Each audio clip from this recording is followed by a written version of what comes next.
Good morning everyone. Ito na naman po tayo. Maghugas tayo ng mga pinaggamitan natin kanina umaga. Ayan. Kasi si Nixon po pumasok na sa school. Kaya ito yung mga pinaggamitan namin kanina. Ayan, kailangan na natin hugasan. Maghuhugas tayo dyan ng mga kaldero na kahapon meron laman pa yan, kaya hindi po hinugasan.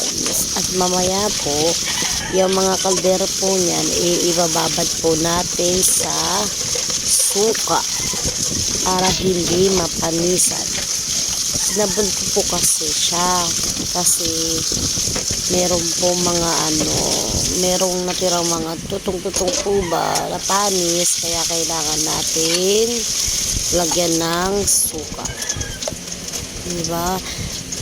At yung mga kalan po dyan mapunasan po, at nagkamali po ako ng punas dyan kanina, madami pong langgam. Ayan, kukunin ko po yung pang-spray ng langgam at mga lamok. Ang tagal ko po dyan, no? Ayan, sprayan ko po yan para mawala yung langgam. Ang langgam po kasi kulay pula. Masakit po sila mangagat. Kaya kailangan po tanggalin. O, ayan, sa ilalim na po ako ng pinupunasan natin yung mga kalan para hindi langgam-langgamin po. Ganyan po ginagawa ko sa umaga pag uhugas ang pinggan.